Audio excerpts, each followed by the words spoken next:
Policia e shtetit ka bërë bilancin për muajin mars, ku sipas një njoftimi zyrtar të shpërndar për mediat janë arrestuar 555 persona dhe janë sekuestruar 500.000 euro të padeklaruara në pikat kufitare. Në 67 operacione policore të finalizuara, 20 prej të cilave ndërkombëtare, u arrestuan këta shtetas të dyshuar për njësër veprash penale, ndërsa janë sekuestruar 10 kallëp lëndë eksplozive plastike dhe 7 granata, 27 armë zjarri dhe sasi e konsiderueshme municioni, 80 kg kanabis, 100 doza dhe 1890 fara të kësaj lënde, sasi dhe doza kokaine, heroine, si dhe janë zbuluar 2 banesa të pajisura me llampa për të kultivuar kanabis. Bashkë me paratë e sekuestruara në këto operacione, policia ka sekuestruar edhe 2 automjetet blinduara, silenciator, maska, dokumenta dhe parafalse, madhra të kontrabanduara dhe pasuri me burim krimin, ndërsa janë goditur 3 grupe kriminale, 2 prej të cilëve të implikuar në prodhim dhe shitje apo trafikim të lëndëve narkotike, ndërsa një tjetër në prostitucion. Janë parandaluar 5 ngjarje kriminale. Janë zbardhur 15 të tilla,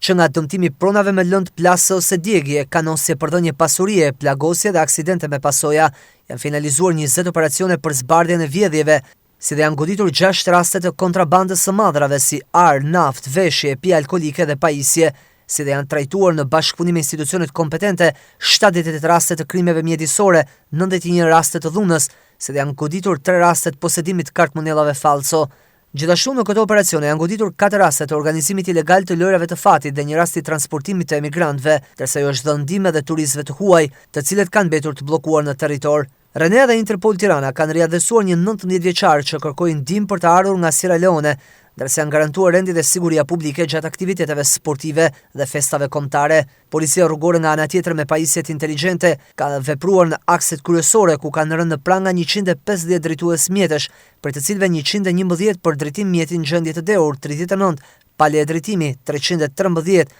janë leje të drejtimit pezulluara për te kalim të normave të shpejtësisë apo ndikim të pijeve alkolike dhe shkeljeve të tjera, 1190 masa për shpejtësi mbi normën e lejuar, që nga pezullimi lejes së drejtimit e deri tek ndëshkimet me gjobë maksimale